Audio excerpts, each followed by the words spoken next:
Yeah. Most of the people I see on the Western States, they would never pass a vet check. No, we should do Hagen Cup Award for Western States. So the top 10 all have to be judged, and they have to jog around in a circle, and we have to check their hydration, and then we give a best condition. Who's the most fit to continue? Or who would...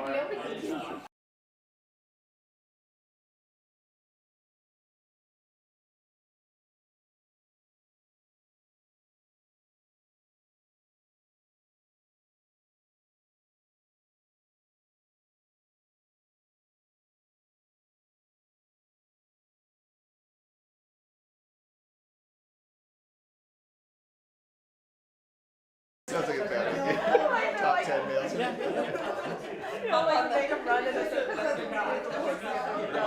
Are we live? Huh? All right, everybody. Oh, my kids bought it Let's for have me. a seat. Oh. Who's ready?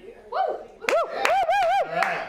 Apparently we're live now. So here we are. No nerves. Thanks for coming to this is our Exchanging Experiences speaking series. We do this on the 4th Wednesday of every month. I had to think about that. The idea of this is to get to know our community members, to highlight different people who maybe don't always talk about themselves, and to explore some of the more unique characteristics of some of our members. Tonight we're going to be talking to Carolyn and Sharon, a mother and daughter duo who are Tevis Cup racers, so Western States on horses. This would be the origins and the history and the foundation of our beloved Western States race here. So that's going to be what we're going to be talking about tonight. Before we get into that, I'd like to say that this whole month we're really, as San Francisco Running Company, we're going to be celebrating Western States. So we have a lot of interesting people coming through. I definitely recommend looking in on our website at sfrunco.com and check our calendar out. We have events with Ricky Gates through a Solomon partnership. We have Ryan Montgomery's Journey to Western States. We have Dylan Bowman doing a reverse podcast. So there's a lot going on. So definitely check in, follow us on our socials, and see what's coming. So next month, I'll just like to say we're going to have a bit of a post-Western States. We have a guest, Max Cam, will be speaking 3 or 4 days after his hopeful finish of Western States. So Max, we're looking forward to that. He's in the crowd right now. So cheer him on. And so Mimi and Bridget from Runners of the Bay will be running this podcast. They do incredible, you two do incredible work. It feels like a very natural conversation, and we all really, really appreciate your help with this. So with that said, Carolyn, Sharon, come have a seat. You sit and there. Who's taking this? She is. There you go. Thanks, Leo. Thank you. Yeah.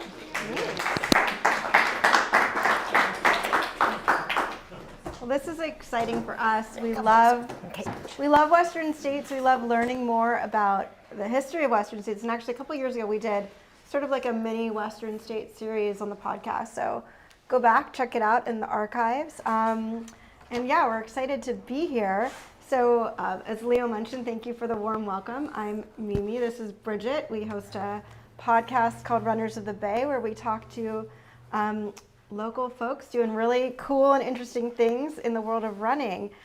So as Leo mentioned today, we're here with Carolyn and Sharon to learn a little bit more about your history with Western States. And I'm curious, the audience, I feel like it's maybe a biased audience, but who here knows that Western States didn't start out as a foot race? Okay, everyone. Yeah. Well, who on YouTube? Did the saddle give it away? So Western States actually started out as a trail race. And was that called the Tevis from the beginning? Well, it was called the Western States 100. Okay. And then I can't remember how it got the Tevis Cup, and then it became known as the Tevis Cup. One of the original riders, his last name was Tevis. That's right. There you go. Yeah. Name a race So after they you. made the trophy for the first place finisher is called the Tevis Cup. The Tevis Cup. That is like a giant cup or chalice thing. Nice. So it's just become like the nickname, the Tevis Cup or Tevis. Cool. See, learning things already, and we've barely gotten started. So as we kick this off, maybe Sharon and Carolyn, can you introduce yourselves and tell us about the first time you raced the Tevis Cup? Well, I'm Sharon Finston. I did My first Tevis in 1990, oh my gosh. When did you finish your first Tevis? When did I finish my first Tevis? 1999. 1999, I finished my first Tevis. It was my third attempt. The first 2 times I got pulled. So I've been pulled many times since then, but because the Tevis, the first thing they always gear towards is the welfare of the horse. You can ride with a broken leg, a broken arm, a broken neck if you want to. They don't care, but they do look out for the welfare of the horse. And so I finished my first Tevis in 1999. I grew up in a family that rode the Tevis, and I never wanted to ride the Tevis because to me it was like dauntingly scary. And but then I had a real bad accident, and after I came from the accident, I was like, you know what, I'm not afraid to try it anymore. So I keep trying. So go ahead. And my first year was in 2001 when I was 14 years old. Was that your first attempt, and did you finish It was. on your first? She finished. Wow. No, sorry. It was, yes. Well, and in my family, I have 3 for 3, so I am the only one with 100% completion rate. So I do get to brag a lot. My aunt also has 3 finishes, but she has 5 attempts. So 6 attempts. 6 attempts. Oh. 6 attempts. So I don't know. I'm not great at math, but I feel like that seems like 50%, and yours seems like 100%. Yeah. Yeah. So I She do, loves to I do get to brag about too, it. Yeah. believe me. That's my first year, 2001. Yeah. So this has been, a multi-generational Yes. event in your family. Sharon, can you tell us a little bit more about the history and how your family got involved in this event? In 1967, we lived down in Victorville, California, down in Southern California. My mom and my grandmother were riding, and they heard about this 100-mile ride, so they decided they wanted to ride it. And my mom and grandma rode it in 1967. My mom got pulled, my grandmother finished. And then my grandfather attempted, he finally finished in 72. My mother finished in 90. My sister finished in 97, or 80. Yeah, I think she finished in the 80s, right? 80. Maybe my sister finished in on her shirt. 87. She Oh, finished in 85. This is, oh, she finished This is my in- grandmother's shirt. It's been passed down, but I think it was in the 80s. okay, yeah, because my sister finished. That my sister and mom rode together, and my mom got pulled, and my sister finished. But then the next year, my mom finally finished. And the joke was at her 60th birthday, we were calculating how long she would have to live before she could get her 10 belt buckle. And she was never going to live that long at the rate she was going. So, but and then Carolyn and her cousin were the first of the 4th generation to attempt, and they both finished their first years. They tried. Amazing. So, just crazy. They started out on. My mom and grandmother both started out on quarter horses. So in your family, it seems like more women in your family have done this than men. Is that something that plays out in the race as a whole? Do more women participate, or is it pretty Yeah, equal? it's Really? I would say it's trended more female dominated, but Yes.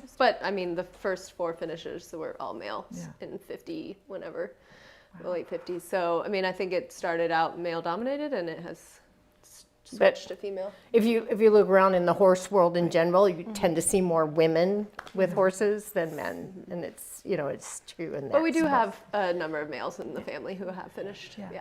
Well, that's Yeah. great. Yeah, and yeah. you just finished Miwok 100, so did. congrats. Thank And you. you're training for, round of applause. Achieved all of your goals, which Yes. is great.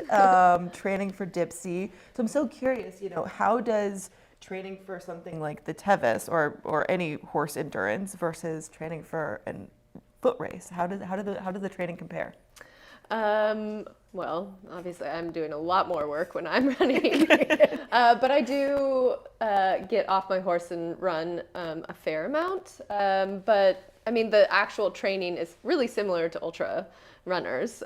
You know, like you're trying to get longer miles on the weekends, maybe back-to-back big mile days, and then, you know, whatever you can get in on the weekdays. And just like this weekend coming up is Western States training weekend. Like, you know, I'll try to get up on the States Trail a couple times, probably in July before the race, to just get the horse kind of used to the trail. But yeah, just trying to get those miles in, and just like ultra running. But We also try to plan, because they have endurance rides everywhere. yeah. So Oh, yeah, like a we tr- try to yeah. do, especially she's riding a young horse who needs a lot more work at the vet checks. Her manners at the vet checks are not the best. So we have to work on manners. So we actually, but a lot of rides because of the snow this year have been canceled. So we're trying to plan some rides to get a little more experience before we go up to Tevis. just like, I mean, runners have to like practice eating while running and like practice their race plans. Same thing, we want to go to races and like have the horse like be around other horses, be around all the like excitement. And because she is younger, the horse, she's not as used to it, so she's not as calm. Like things get her worked up, and there's all these, I mean, I don't know, we might get into it, but there's all these like criteria you have to meet to be able to continue on in the races. And one of them is heart rate. And so like if the horse is being spooked by things, like the heart rate's never going to come down, even if she's like recovered. But so, yeah. I'm so curious. I mean, as a runner, you more or less know your body, what your fitness is like, how you're ready or not ready for a race. With a horse, especially maybe one that you haven't raced with before, how do you know that they're ready? I mean, yeah, that's really hard. You just have to like know your horse. I mean, you have to ride your horse a lot and get to know like their quirkiness and like their different mannerisms, so that you can kind of read, oh, they're being a little bit weird today. Just like last weekend, actually, my mom and I were out on a ride, and the horse that I'm riding in Tevis, she was just being really weird. Like there were lots of little cues. And so we actually cut our ride like half short because she was just like acting a little off. So it's really about knowing your horse and just like understanding their cues and stuff. And I mean, and then you have to just train and like know what the mileage is that you've done with the horse, and just hope they're ready. Hope it all works Yeah, out. yeah. But yeah, it is kind of hard when they can't tell you what's wrong, or they can't tell you what they need. So Yeah, even like when Carolyn first started riding her, she would take her out by herself, because at Tevis, she's going to be riding, she'll be around other horses, but she's going up without any of our other horses with her. And she would call me and she goes, I don't think she's okay. Just worried, which is a great thing, except for I'd say, well, she's by herself, and I bet if you turned her towards home, her whole attitude would improve. And so Carolyn has gotten to know her. So like last weekend, she's like, she's not right today. And you wish they could talk to you and tell you how they feel, but they can't. So, but once you start getting to know them, when they're not doing well. So, and I mean, we've pulled at rides when our horse isn't doing well. We've, my husband and me, I don't think Carolyn's ever had to pull at a ride, but I have, when my horse isn't doing okay. So you mentioned, getting her like ready for those vet checks and stuff. So walk us through what an aid station at this kind of ride or race looks like. You can, go ahead. Okay, so it's basically just focused around the horse. I mean, so at the Tevis, there are a few, at Robinson Flats and Forest Hill, you have mandatory hour-long holds. And then there's a couple of 30-minute holds, or Yes. maybe one 30-minute hold and two 15s along the way. So when you get into the vet stop, you have to, the first thing you need to do is get your horse's heart rate down to criteria, which is 60 beats per minute.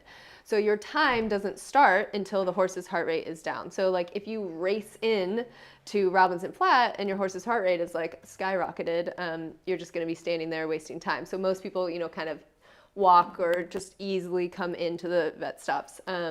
Once you hit that criteria, your hour-long hold starts, and then you might take your horse, take all the tack off, kind of cool them off. let them eat a little bit, and then you go to the vet check where you have, well, I should have brought that over, but you have a vet card. And so basically throughout the entire ride, the vets can like see what their grades were throughout the race. So this is actually from my first Tevis Cup. So we can like pass it around if anyone wants to see. But so they check things like their gait. So you trot the horse out and back for the vet to make sure they're not limping.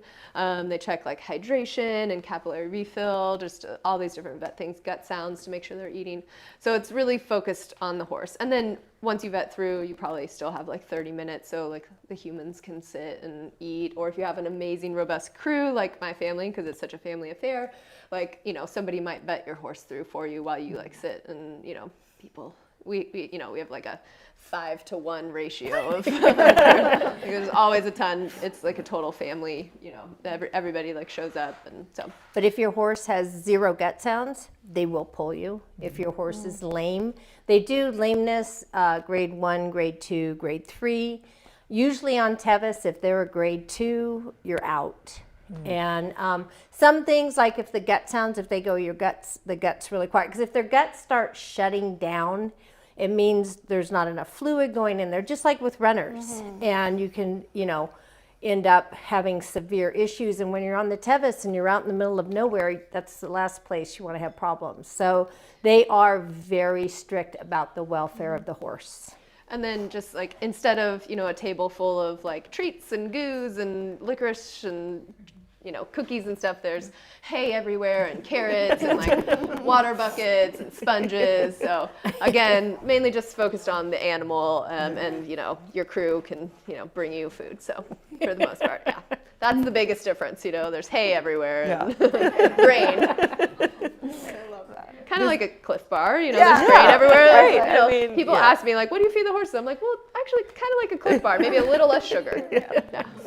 Does the total time account for, like, does it add in these mandatory holds, or do you subtract them? You do not subtract them. Okay. So you have 24 hours to finish Tevis, and that is including the 2-hour holds, and then I forget the other holds. Okay. But yeah, so the finish times are actually similar to, like the winners are similar to humans, but you have to factor in that we're being held mandatorily.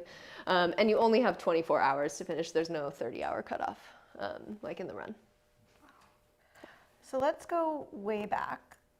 Can you tell us a little bit more about the origins of the original Western States Trail 100, and maybe how it evolved from a trail race, well, a horse trail race ride to human trail run? Yeah. Okay.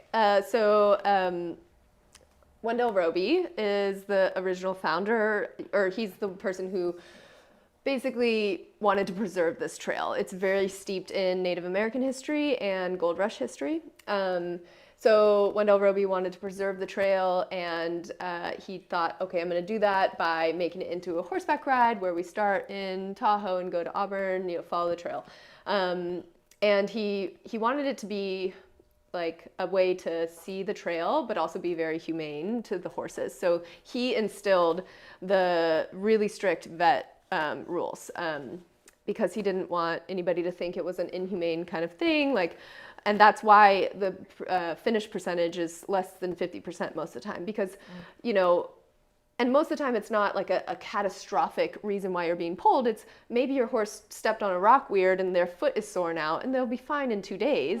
But if they rode another 60 miles, you know, it'd be really bad. So, okay, he started the race in the 50s. It started out with, I believe, 4 riders, and then it, you know, blew up from there.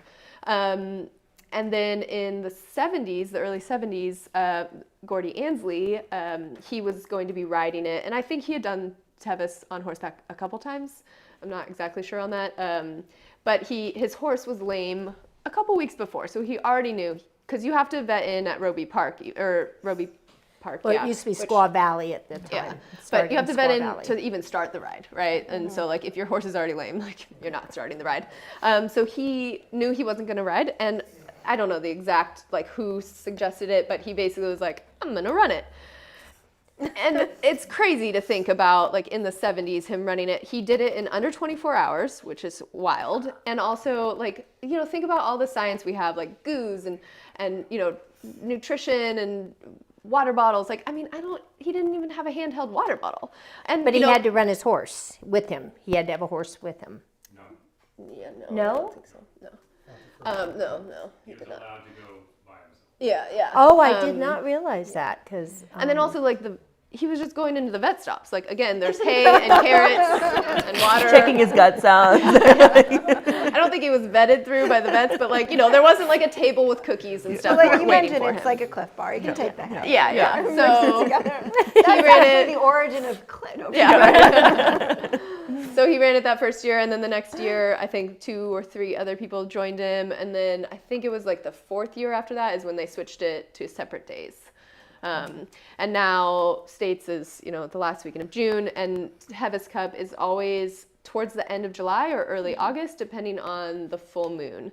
So they try to put it as close to the full moon weekend as possible. I mean, I'm assuming so that you can ride more by moonlight, and it is absolutely magical to ride by moonlight in the canyons and stuff. So, not the canyons, along the American River and stuff. So that's kind of the snapshot of that. But yeah. Is it the exact same course? It's not quite. We start, maybe not this year because of all the snow, but we start at this place called Roby Park, which was purchased with the foundation money in honor of Wendell Roby, and it's up like a little bit out of the valley. It's behind North Star. Yeah. Okay. It's behind So North Star. we start there and then ride It's down about 10 miles to Squaw Valley from there. And then we do the climb out of Squaw, like the runners do, like right at the start.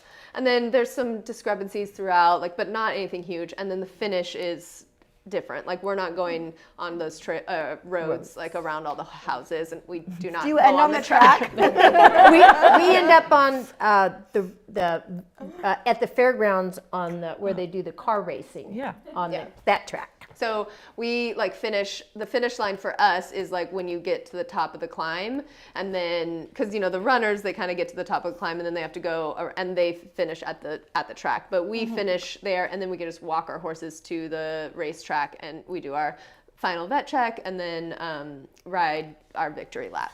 So If you make it through the final vet check, because people are pulled at the final vet check, If you get pulled there, do you just get disqualified? you're disqualified. you don't get a finish. Oh, heartbreak. Okay. Pretty Yes. hard. Yeah. And tell us about the Haggis Cup. The Hagen Cup. Hagen. Hagen. Cup. Okay. Hagen Cup is, to me, like it's more valuable than winning the Tevis Cup because I think most people do that. in the endurance world, the motto is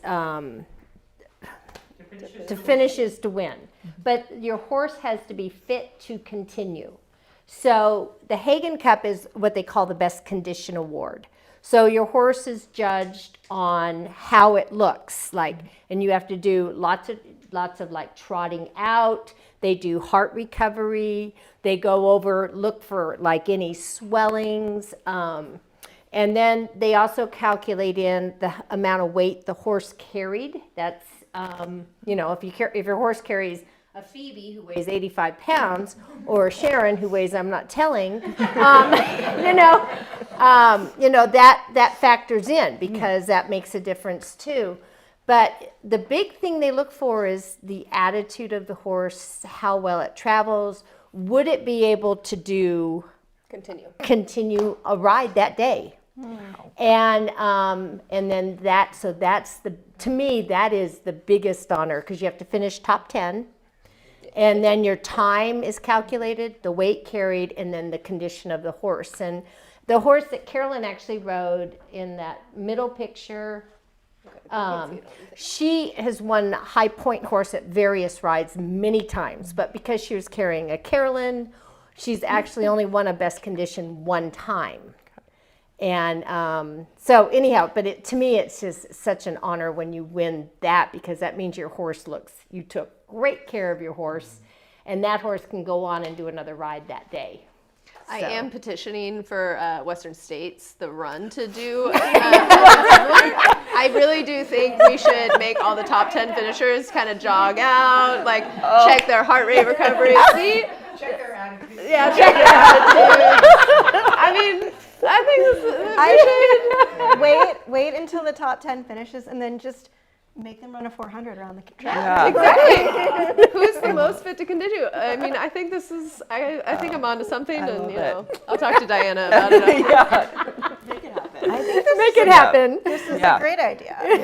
It is really prestigious, though. I mean, getting first place is awesome, but like, and it's super cool at Tevis. Like, they have the award ceremony at 10 a.m. the Sunday after everyone's finished, because everyone has to finish by 5 a.m.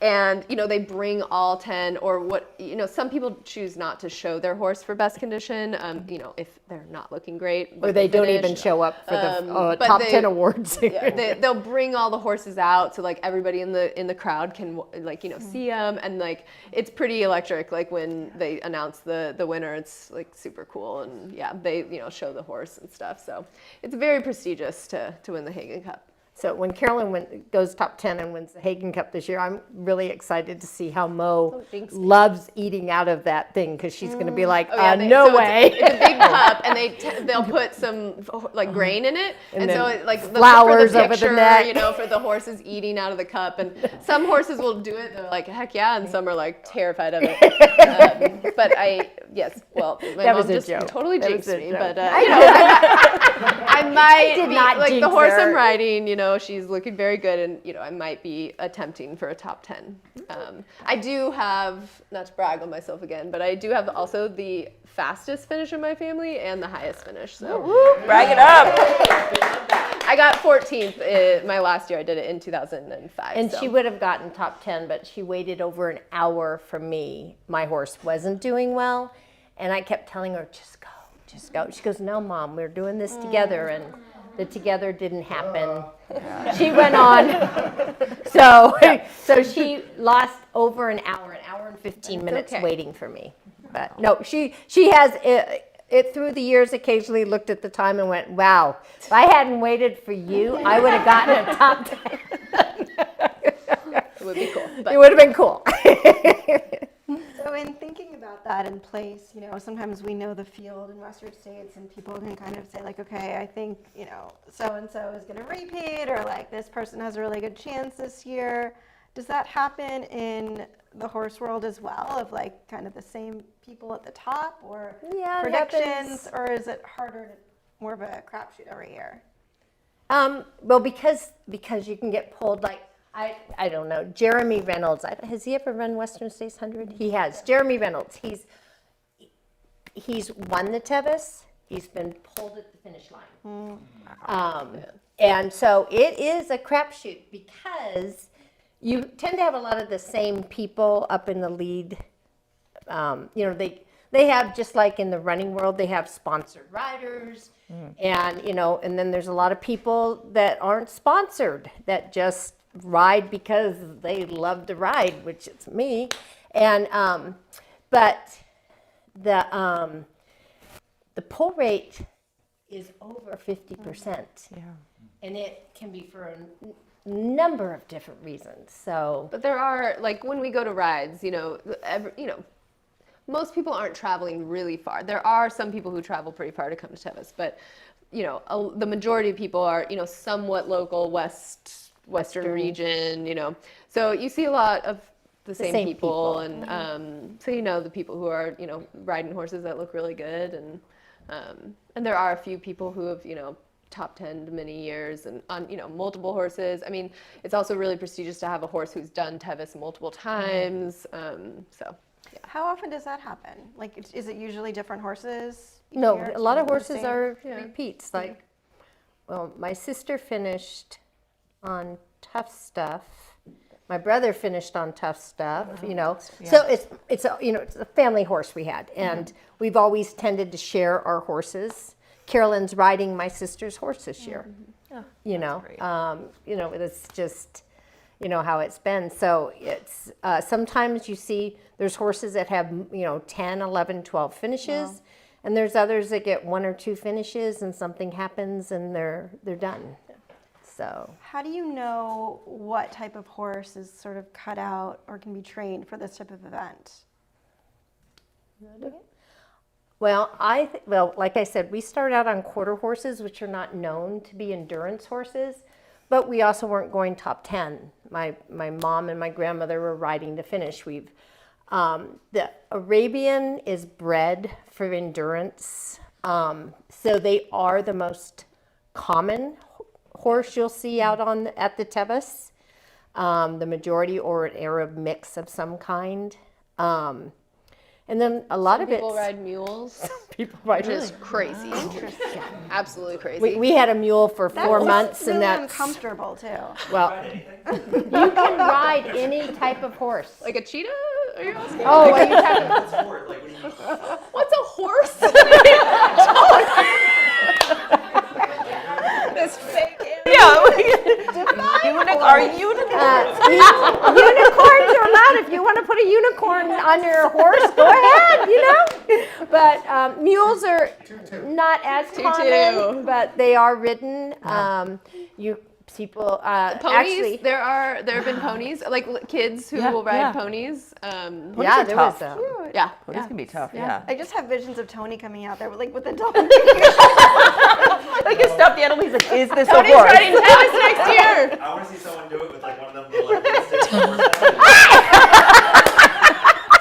Oh boy. Wow, that'd be, might as well, you could do that on Western States. Yeah, Take your little Be stick more of a horse foot with race.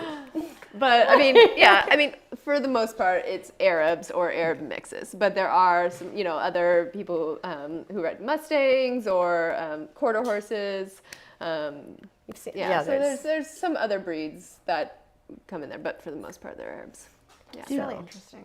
So Western is the foot race is held a month before, roughly. Yeah. Do you guys like watch kind of what worked for the foot race and learn anything? Is there kind of overlap? Is there I don't know. Like no. Okay, no. Yeah. Completely separate. But I mean, Yeah. it's the same type. You have to condition your horse. Yeah. And I mean, I've been pulled at the pre-ride vet check. Really? I've been pulled. I counted that as one of my pulls because I went up there and got pulled before I even got to get on my horse. And so, it's the same. You have to condition your horse the same way you have to condition your body. And you should even be in fairly good shape, done a lot of, of course you're doing a lot of riding and stuff. And there's a lot of people who get off and run their horses miles of the Tevis. Wow. And Yeah, and like in the canyons, a lot of people will get off and walk their horses down and then do what's called tailing up. So you kind of like undo one part of the rein and like kind of throw it over their butt, and you get behind the horse and you hold onto their tail and hope they keep walking. they'll they're just pulling follow. you They'll up. follow the trail up. Yeah, so you kind of give them a little pat, so a lot of people will get off their horses for that part. Not as many people run with their horses, but No, a lot of people do now run with them. So especially more of the top yeah. people tend to run with them a lot. So if you're running with your horse, I realize you're not running obviously like 100 miles with them, but are you wearing boots? Like what sort of footwear are you wearing to be able to support? I basically ride in what I run in. Okay. Yeah, I've been training myself to ride in shorts because I don't know why I'm doing it, but I don't know if I'll last in Tevis. Like I did a 50-mile ride in shorts a couple weeks ago and was fine, but I definitely got a little sore on my inner thighs here. And on Tevis, that's a long time. So I will have backup pants with me or with my crew in case I need to change. But yeah, I definitely wear run shoes, like trail shoes. Yeah. What is the physical training? How does that differ then? I mean, you talked a little bit about it, but like, is there any other like specific strength work? You mentioned your inner thighs. Like, I know when I ride a horse and it's like a fun trail ride for like 30 minutes when I'm at a resort, I'm like, my butt is sore for days. Like, what's the type of training you're doing that differs from regular endurance running? I mean, just riding a lot, for sure. I mean, I have noticed personally, like, because this is the first time I've ridden a lot. amongst running a lot. I mean, I ran when I was, a kid, but not, obviously I wasn't doing 100Ks and stuff. So I do notice like a very big difference in how I feel. Like after this 50-mile ride I did a few weeks ago, I was like not even really sore the next day. So I have noticed a big difference in just like my endurance of my legs from running. So She does a lot better than I do. I do a 50-mile ride, and getting off the toilet is misery. Getting down to the toilet is misery. Sounds like Kinda similar, post-marathon like, life. when you're really sore from running, but it's.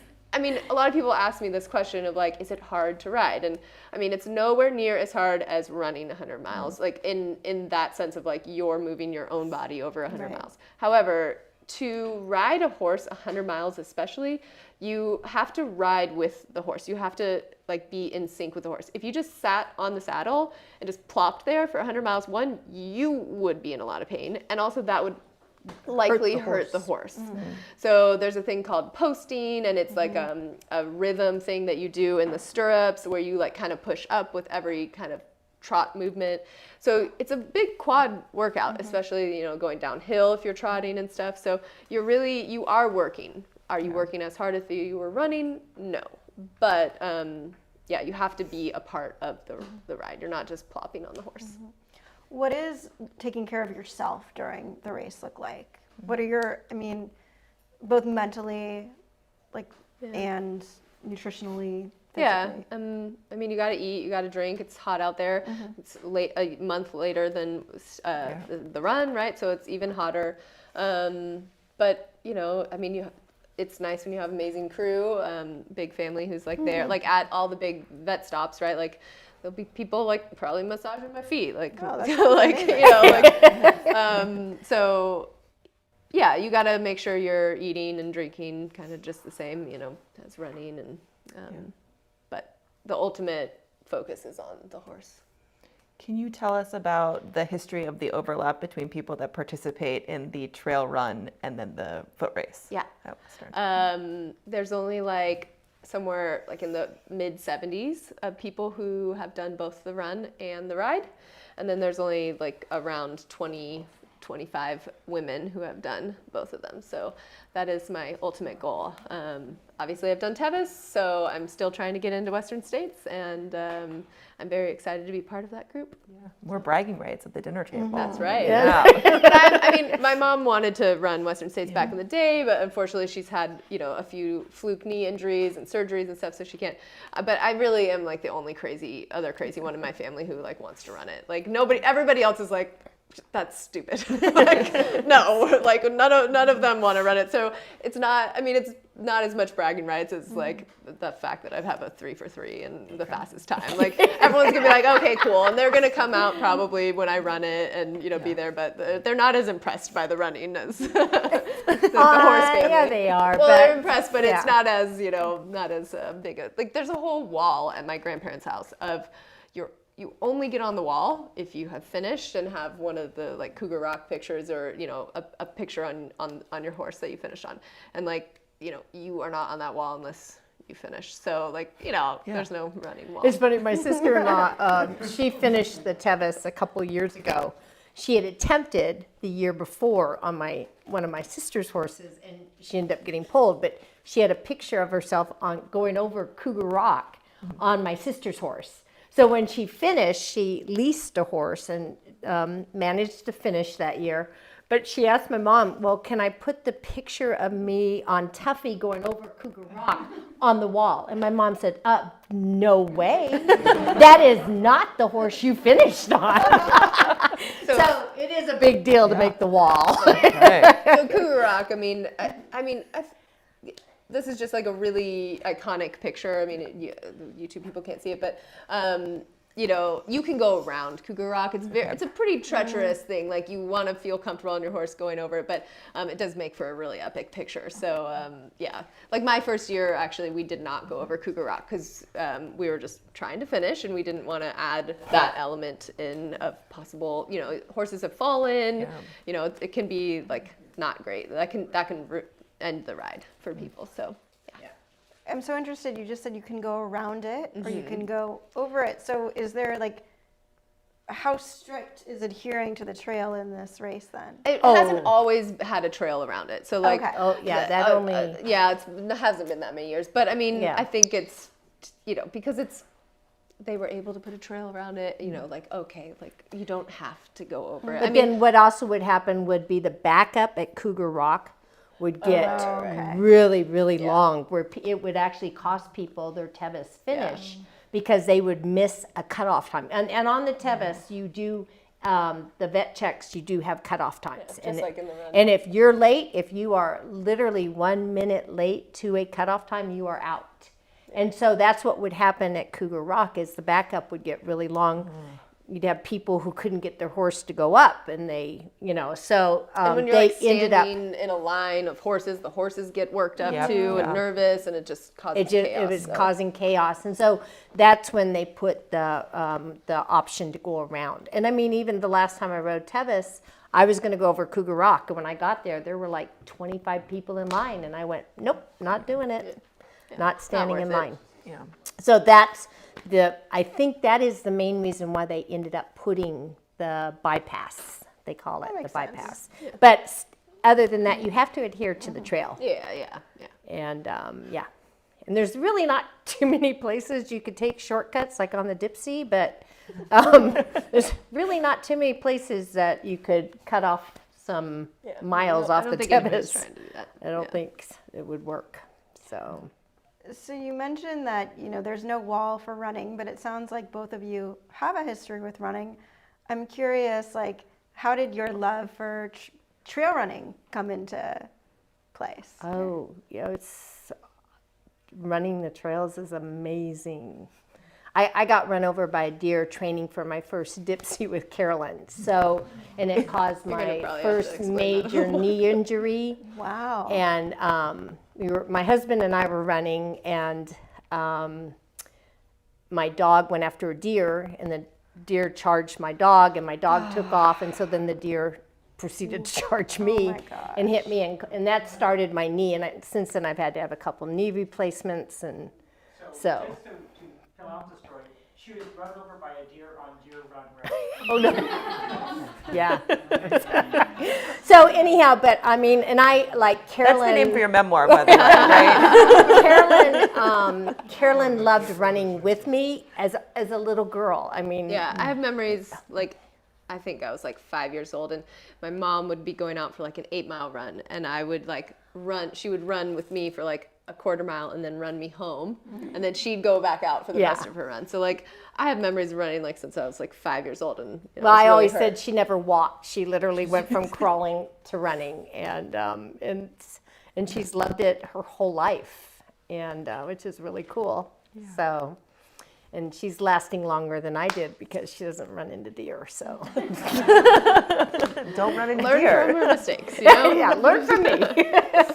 What an amazing thing to share both of those things. I mean, even if you're not running as much, you still have that joy. And sometimes Yes. just seeing her Yeah, pursuing it is, Her dad and I we're at all her events, cheering her on, and and there's other events like there's ridden ties where it's 2 runners and a horse, and you leapfrog over the course. And Yeah. I introduced Carolyn to that a year ago. I said, I think you're gonna love this sport. And oh my gosh, it's so fun. If you think about like the ultra running world, Yeah. right? Like Yeah. we're weird, right? And horseback riders, we're also very weird. And then you bring those together, magic. it's a very special group of people. So if anybody, I'm doing one June 3rd. Yeah, the weekend before Dipsy, and if anybody's interested in experiencing that, it's a fun fun. Carolyn's group of friend people, but- Phoebe is gonna be my partner in the equithon. I'm gonna there's ride, she's gonna run. So equithon is, I mean, you could do it it- by yourself, where you run first and then ride, or you can have teams, kind of like a triathlon. You can also do teams in triathlons, but runners and ride. But yeah, so I would imagine it's maybe the same people at it seems super niche. it's very niche. It's very, very, yes, absolutely. You know everybody. Yeah. Yeah. It's very niche. Yeah. But so there's just all kinds of neat things, and where you can be out on the trails enjoying it's amazing. There's no endurance rides in Marin. Somebody actually tried to put one on last year, and Probably permit reasons. Permit reasons it didn't happen. So, but, and if there was an endurance ride in Marin, you'd get a lot of people to come because people love coming here to ride. And I don't think there's too many facilities that could handle that amount of turnout. So, but Can you tell us about maybe like one of your most memorable or funny experiences, something that stands out to you at Tevis? go ahead. Man, that's hard. But I mean, my first year riding it, Oh, gosh. definitely a lot of things. Oh, my but gosh. probably like the funniest thing I have. So, when you ride and if you're under 18 years old, you're considered a junior. And so you have to ride with a sponsor who is 21 or older. So me and my cousin, she was 12, I was 14, we were both juniors. And our sponsor was our grandmother, actually. Unfortunately, so we were riding with my grandmother and my aunt, so my mom's sister. My grandmother had to self-pull at Robinson Flats because she was having a lot of ankle pain. So then my aunt took over as our sponsor. And also, because we had to walk a ton the first 30 miles because of my grandmother's ankle pain, we basically were chasing cutoffs the entire day. So my aunt had to just be like, ladies, come on. Like, you know, and we're teenagers, right? Like, especially Barely teenagers. Yeah, barely. Oh. Especially like the night portion. So like we finished with like 30 minutes to spare. Wow. So we finished at like 4:32 a.m. And again, teenagers, like, you know, that's a long time to be awake. But one of my like memories from that is I was riding weird or something, and I was getting a lot of pinky toe pain. Like my right pinky toe hurt so bad, and I just like we got into Francisco's, and Francisco's is the equivalent of Rucky Chucky. So at the like aid station at the river crossing, and I was just like almost like crying, like my pinky toe hurts, Auntie. And like my cousin she actually passed out at that stop, and my aunt just like she just had to be like, I don't care about your pinky toe. Like, Brittany, pour some water on your head. Like, you gotta get on your horses. Like she got us through that. I mean, she was amazing. Yeah. So that, like, and now we joke about it. And actually, my first 100K I did last year, my aunt and uncle, but the same aunt, she came and like was there for a couple of the stops to cheer me on. And that same pinky toe was like weirdly hurting, and I was like, Auntie, my pinky toe hurts, and she's like having flashbacks. But yeah, so that, I don't know, lots of great memories, but that one definitely sticks out for me. Yeah. That was an interesting year of training for Tevis because there was a Japanese film crew that came over from Japan, and they were documenting families that did the Tevis. And so they got real involved with our family. And it was just like everywhere we went, you had this film crew. We just wanted to be there. normal people, you know? It was just weird. And then, you know, and then my sister ends up with the kids. And I think that Tevis, I always felt so bad because they got to No Hands Bridge. And we were so excited. We were so excited that they had made it, you know, and they were almost done. And none of us took water or candy and my sister's like, did any of you guys bring us water? And we're all like, did you remember? No one remembered. And my sister's like, what a terrible crew you guys are. And I mean, you know, we all felt so bad. But we also like couldn't stop at No Hands. Like we stopped for like 20 seconds. We had to like go. Because of time, you know. And I guess also like a really amazing part of that year was that we did actually have all 4 generations present. My great grandmother was there. She was there for all of my finishes actually, but my great grandfather he had already passed away. But we have a picture of like all 4 of our generations all together, which is like such a special, amazing thing. So yeah, seeing my great grandmother at the finish line, like hugging her and my grandmother, and then my mom is just like a super cool. That year was amazing. So yeah, but so you know we've had just ton. I mean, like one of my memories is my brother wanted to finish Tevis, and I don't know how many times my brother attempted. And when he finally finished, he was riding my sister's horse, my husband and I had done most of the training of the horse for him because he was my brother. And then there's two a of those. picture I of know what him at that's the like. finish line, and there were probably like 45 people there. And at every vet check, all of his friends had come out to cheer him on, and there were just so many people. Well, it was also like a big deal that year for him because he is the firstborn of the like siblings, right? But the last one to get a buckle, and like after his nieces had already done it, and his daughters. So like, and also what was like really a big issue in our family was he inherited my great grandfather's buckle, and he would wear it before he finished the Tevis, and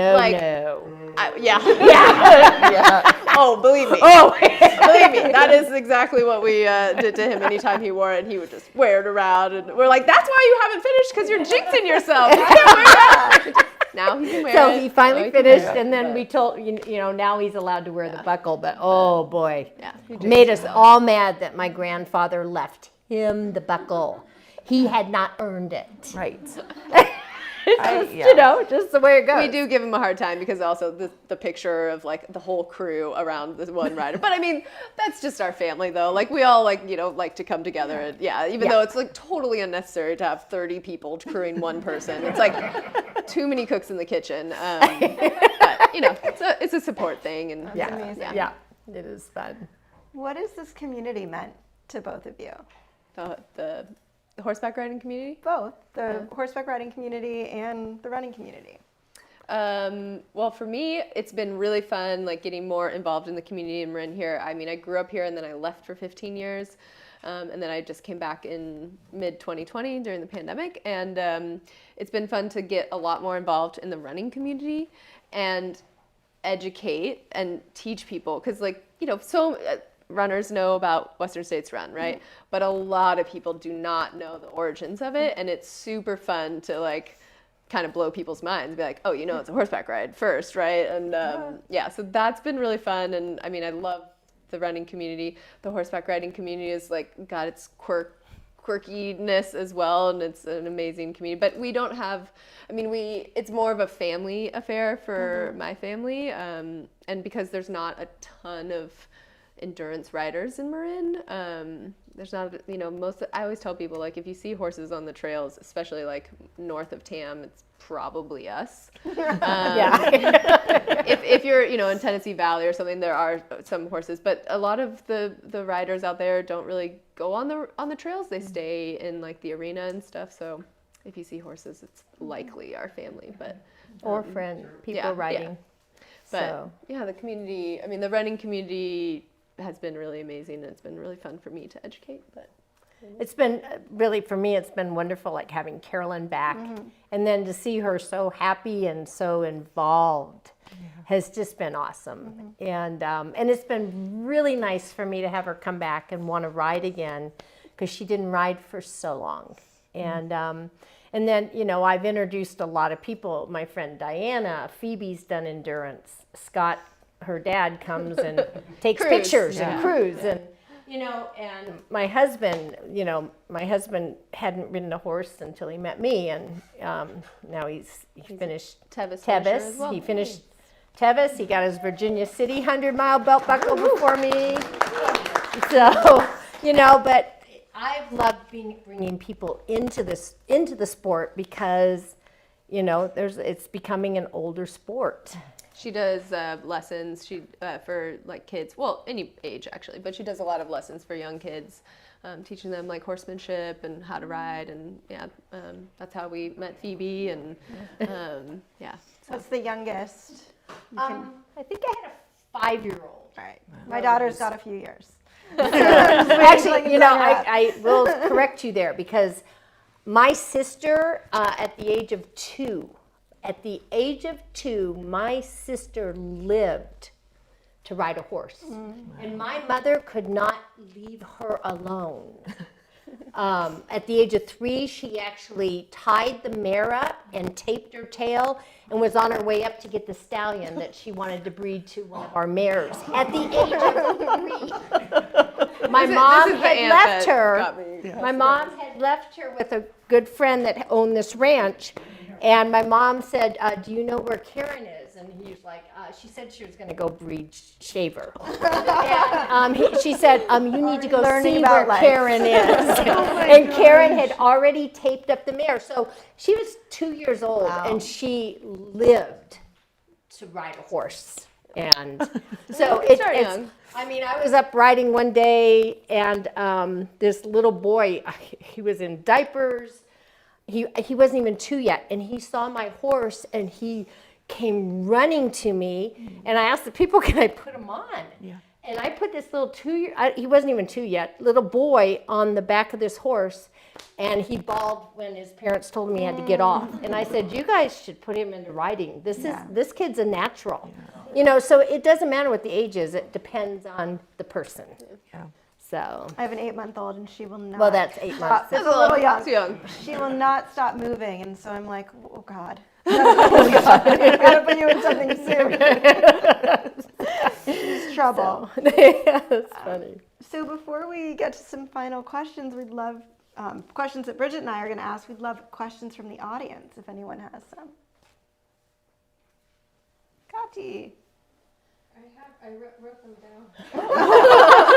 Oh boy.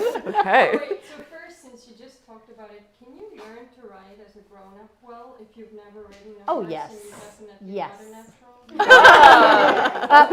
That's my husband. Yep. Yep. Yeah. Yeah, definitely. Yeah, for sure. Wait, so 14 was the first time you rode? The Tevis. That's crazy. Okay. And then, Just an observation. Yeah. so I was wondering, when you, in the race, and you're like, horse is doing a lot of the work, but obviously you were doing it too, but like, do you start feeling for the horse, like second half of the race, like, you know, how you feel like it's really hard when it's a long race? Do you, how do you communicate with the horse to like keep on going and? Yeah. Telepathy. Horse whispering. I mean, yeah, you encourage your horse, you know, treats, I don't know, yeah. Same thing that works for humans. Yeah, right. Yeah, you do, I mean, I talk to my horse, you know, and like encourage her and, you know, I don't know. They do, yeah, they definitely get tired and you can get off and walk and, yeah, I mean. Let them eat. I have a mare that loves music, and I'll turn on the music when she starts to get a little tired. I'll put on upbeat music, and I swear it makes a difference. She loves the music. I have people give me nasty looks for playing music out on these trails. You know, when I'm doing endurance rides, there's people who don't like it, but it makes my mare happy. So, you know, so different things like that. Oh, I love that. And then I was wondering, so I know like the horses can see in the dark, right? Yes. Do you wear like a headlamp when it gets dark, or how do you like? Well, I mean, some people do. It depends on your comfort level riding in the dark because the horses do have really good night vision. So if you have trained a lot and you trust your horse, you know, you can ride without a headlamp and just trust that your horse knows where it's going. You know, so people will, you know, I'll have a headlamp on for sure just in case I need to turn it on for something, but I will try to have it off as much as possible because it does affect the horse, you know, like they do better with it off. But like I remember, I think it was my second time I did it, I was leading the pack and it was dark and I thought, and I knew there was a cliff over here to the left, right? Like, you know, the river's down there and you're riding along and I thought for sure the trail was going to the right. And my horse, and this was like a split second situation, but the horse went left. And for that split second, I was like, I'm dying. We're going off the cliff. But nope, the horse was right, you know, and like, you know, that moment like was really scary, but you know, you trusted the horse and I'm still here to say. But the other thing is the Tevis Cup, they are now limiting, I think you can only have, because people were using like the really bright headlamps and there was so many complaints that you cannot use those anymore. And so a lot of times you just carry like a flashlight that you can pull up. If you're not sure, you know, you can turn on your flashlight just to confirm, you know, like try and remember how many switchbacks There's 7 turns on the switchback, you know, and if you're only on 5, you don't keep going straight, you know. And like, So- so if somebody rides up behind you that has a big bright light on, that's also going to mess your horse up. Like if you don't have a light on, that's great. But if somebody's coming up behind you and like a really big bright light, like that is going to mess up your horse. So yeah, they are starting to have more rules, and you can't have as many glow sticks on the horse because that will spook the horse. Like if you have a glow stick on your horse's butt, to like be like, hey, there's a horse here, like that could also spook the horse that's coming up. So there's some rules around like lighting and stuff. But yeah. It's really interesting. Is there another question? Yeah. Oh, what's the most difficult part of the trail? Is it like a particular portion, the rock, or like riding at 2 or 3 in the morning? I would say probably the canyons. Yeah, the canyons. Because they're so hot, just like for the, I think probably runners would say that too. And they're really technical. I ran them for the first time last year. I went to the Western States training weekend and ran them, and I was like, horses can do this? I'm like, whoa! I had ridden it 3 times on a horse. So I was like, wow, this is crazy. I would say the canyons, yeah, because of the heat and technicality. And then, but the night riding portion, you know, is more of like a mental toughness of when you want to be awake. And if you're finishing closer to 24 hours, you're riding a lot at night, right? The winners are finishing, you know, with just like a little bit of darkness, so they don't even have to be on that scary like cliffy trail at night. So it's less for them. So mental toughness if you're pushing the 24 hours like through the night and just, you know, being on those trails. And I was gonna say, when you fall asleep on the back of your horse and then all of a sudden you realize you're falling off and you go, whoa. Me and my cousin, our first year, you know, we were definitely falling asleep on our horses, and we were like throwing water on ourselves. We were like hitting ourselves, like, you know, just like trying to stay awake. So you could definitely fall asleep for a hot second on your horse, and then you wake up and you're like, oh, I'm still here. So that's definitely, the staying awake is for sure a tough part. But I agree with her. The canyons are, because it's hot, and they're hard, very hard. So is Tevis the original 100-miler, or they're like, what's the history? I think it is. It is. And so are there now others in other parts of the country? And Oh, yeah. the world? Oh yeah. Yeah. And the world, yeah. Yeah. Yeah, around there's a bunch of hundreds now. I mean, Virginia City, there's 100. I mean, yeah, across the United States, there's a few hundred. Biltmore 100, where they're going to have. Oh no, it's not. Never mind, because it's right. But I mean, I don't know about worldwide. I mean, yeah, there's Well, no, I rides mean, like, 100 miles worldwide. Yes. I know, but like before Tevis in the World 50s, no, like, I think was the it the Tevis first? was the original, and maybe like organized. it's always been considered one of the most difficult Would too. you say it's a growing sport, dying sport, middle? I'll take that one. Okay. It's dying, unfortunately, because it's hard enough for millennial generation and below to be buying houses and, you know, buying the normal necessities. So horses are very expensive, as my mom and stepdad will attest. I'm very blessed that they have horses and allow me to ride, and I contribute what I can, but there's no way I would be able to be riding and have a horse myself if it wasn't for them. So I would say, unfortunately, it's a dying sport. I mean, I don't think it'll fully die, but it's definitely in a low. Like right now, there's not even really probably going to be a wait list for Tevis. In the years past, there have been wait lists for sure, but they only allow 250 riders each year. So, but anyways, yeah, it's hard. Is there any connection with native people doing these kind of endurance rides and back before, like people came here? Were there those kinds of competitions? That I don't know. I don't know.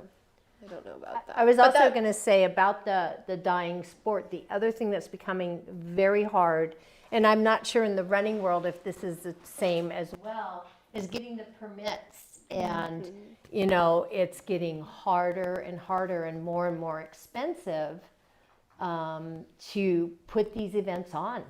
And then when they have to cancel, like we were going to do a ride the middle of June, it was, you know, it's a fun ride, and they had to cancel the 4 days because of the snow level. And then they said they probably aren't going to do it again because getting the permits this year was almost prohibitive. So in that respect, it is a dying sport. So But, and to go back to the question about like Native Americans and stuff, I mean, that was one of the original reasons why Wendell Roby wanted to preserve this trail, because it is steeped in Native American history. There is a movie out called They Crossed the Mountains that kind of highlights the history of it, and it talks a lot about the Native American history along the trail and stuff. So did they ride the 100 miles as a race? No, but they definitely used the trail on horseback and stuff. So yeah. I have a question about in sections the trail's so narrow, so I'm just trying to imagine what it's like to pass a horse, or what you do like as a competition. Yeah. You know what it means. If you're competing for top 10, like you can't pass it at certain points. So you have to be strategic. You know, if you know you're going into a section that is single track, and that's where it really helps to know the trail and practice it. But if you're going into a single track section and you're behind a slower rider, there's nothing you can do. You call trail, and they are supposed to pull over when it's safe. But there's definitely times where you'll go miles where it's not safe. It's not safe to pass, yeah. You know, horses. People have passed where it's unsafe. In fact, one time my brothers, I can't remember who we were crewing for, but anyhow, they were waiting down at the bottom of Michigan Bluff, at the bottom of the canyon there. And they had just started hiking up, and this guy kept calling trail. And when there were areas where the guy in front of him could pass, the guy wouldn't pull over. And the guy got frustrated and went to pass him. And his horse was tired. And his horse, the other horse bumped him, and the horse literally fell off the cliff and rolled down. And my brothers saw it, and they helped the guy get the horse back up. And, you know, so things like that do happen. You know, but you are supposed to yield the trail when people ask for it. And I'm sure like in the running community, you should be kind and polite, and not everyone always is, but you can't pass in a lot of areas on that trail. So you wait for your moment, and like Carolyn says, know the trail, know when you can pass. And do people know that ahead of time? Like, are there rules that are Oh, they'll distributed for tell you to first-timers? practice. Yeah. They'll tell you to be polite out on the trails, be kind. If somebody's in trouble, stop and help them. Yeah, and there's, I mean, kind of like, well, at Western States, there's a ride meeting the night before where they talk about like rules and start and all that stuff, and they'll probably touch on trail etiquette. Yeah. Okay, well, this has been so fun. I want to end with some fun rapid fire questions. Okay. Are you ready? Yep. Okay. Favorite place for a trail ride in the Bay Area? Limontor Beach. Love going out to Limontor. Nice. Love going Sam? out there and riding. I've been really enjoying, we've been trailering out to Tennessee Valley, and that's been really amazing. But yeah, Limontor is amazing, like Point Reyes area. Yeah. If you could go on a long ride with anyone, who would it be? My daughter, my friends, my husband. You know, I can't leave anybody You have it all out. lined up then. These are your regular ride buddies. You're living the life. I don't know who Carolyn would choose, but I have to be careful what I say right now. I would say my great-grandmother. I never got to ride with her because by the time I was riding, she was older. I mean, she still got around really well, but it didn't really ever get to ride with her. So I would love to Have had that have that. It'd She be was super cool. She was a kick in the pants. That lady was Amazing amazing. woman. Love her. to death, Amazing but, woman. Yeah, I would love to ride with her. Gigi. So you agreed that the canyons is the hardest part. What's your favorite part of Western States, the trail? The finish line. No doubt about it. Yeah. I've only really experienced it one time. I have attempted Tevis 13 times. I've officially finished once. I finished once, but I was 10 minutes late to the finish line, so did not get a completion. But That year, this is definitely not allowed, but at her horse was very tired at No No Hands. Hands Bridge. I ended up running up with her the last 4 miles and just kind of like encouraged the horse. Definitely not allowed, but she wasn't it wasn't really looking good. it So wasn't I was looking more good. being a companion and being there with her. But the finish line is definitely, and it's so cool when you get there. And most of the time, because we've always like finished, we finished the ride. And by the time you get there, you're so tired. But I finished at 12:15 the year I finished. Wow. And I'm thinking, wow. I mean, she finished at 4:35 her first year. And we had a niece, my niece, her cousin, one year finished at like 5:05 in the morning. You have till 5:15. You're so delirious by the time. I'm sure the runners, when they hit the finish line, are just delirious. But yeah, the finish line. I don't know what her favorite is. But Yeah. I mean, it is pretty cool. Like where the finish is for Tevis, you're kind of like coming up, and you come like you can hear the riders coming, and like we'll like hoot and holler, So like we actually have a video of my first year finishing. My uncle did this whole compilation video, and like he's videoing like they know we're coming, and then you hear somebody like, woo, like, and then everyone like freaks out, gets excited, and then like we come out of the darkness up the hill. It's pretty cool. It's pretty cool. It is really cool. So that's epic. Okay, my last final favorite question: burger, burrito, or pizza? You look like crestfallen. Like I think I just asked you to pick your favorite child. Oh, I know. But do you want to think about it? Yeah, you go ahead. Okay. Well, I don't eat red meat anymore, but I do love hamburgers. So I mean, like if I ate red meat, I'd for sure have a hamburger. But I guess a burrito. Nice. Yeah. I think I was gonna say burrito at the finish. Yeah. And at beer. the finish. Oh, and beer. Are we talking about the finish or Are we just in talking life? about the finish? In life. I mean, I thought. Oh, then hamburger. Okay. I thought we were talking the end of the tennis. I'm like, a cold beer? Beer is the new addition to the question. Yeah. I understand your reaction because for me, I'm like firmly team pizza, but the only thing I want after a hard run is a burger. So my answer changes. Yeah, it does change. Yeah. Interesting. Mo, she will like dip her face into the bucket of grain. mash. We always do wet mashes because the number one thing about endurance is you have to keep fluids going in them because if they get dehydrated, it's nothing but problems. So everything is like wet mash, wet hay, I love to take and put hay in the water troughs and people get really mad, but it's really so much better. I've had horses choke because they go in and grab that dry hay and it gets lodged. And the second you have a vet interfere, you're out. So I much prefer wet hay, There's this great picture. I did the Ride and Tie Championships last year, and Mo was very hungry and pretty tired. And she just like, because the bucket with the grain is like probably that deep maybe, and she just like dove her face into it, and she has mash like up to her, like up her nose and everywhere, and she just was like slopping it up. So probably a little molasses on a carrot too. She would love, Let's go Mo. Go Mo. Mo is the name of the horse that I'm riding, in case anybody wasn't sure. We didn't clarify. Thank you both so much. Thank you. So fun. So fun. We're going to be cheering you on, and I'm also like, I need to go home and YouTube some Tevis videos and learn more about this. Totally. You can amazing. find on YouTube the video that my uncle made of my first year. It is, if you don't like Shania Twain, you should not watch it. I love Shania Twain.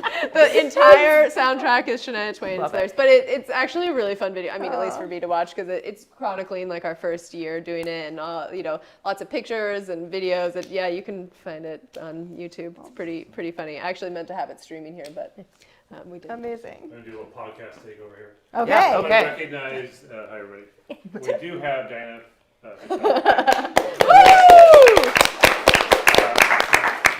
She is the Western States Board President. So kind of a big deal. the one thing she she hasn't done in her whole career, I think. I was gonna give her my microphone. Ever.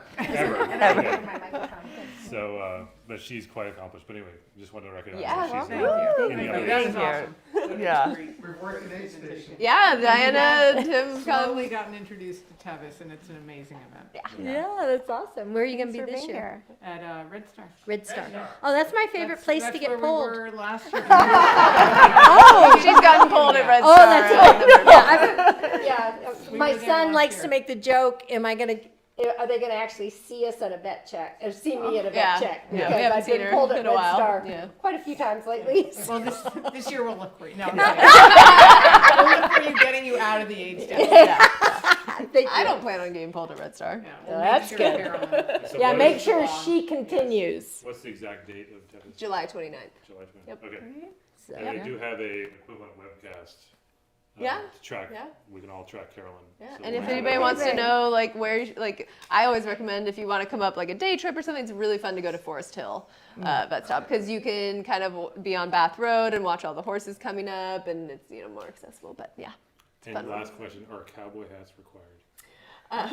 No, I mean, I am a helmet stickler. I think it's very important to wear helmets, but there are still some people who wear cowboy hats, no helmet. Yeah, but there right. are these new helmets that have cowboy hats that have a built-in helmet in it that have become more popular. So that's nice. But there are still some people who ride without helmets, and I think they're crazy. And it is nice to have the cowboy hat because when you're out in that hot sun, it is nice to have the cover. So, yeah, sunblock. All right. Thank you. Yeah. Thank So you. That's awesome. Thanks for coming, everybody. Thank you. This is my fourth generation, so that's my great grandmother. Does she have it as a nickname? What do we call it? Gigi. That's what we call Yeah. my grandmother's and my And daughter's then great there's my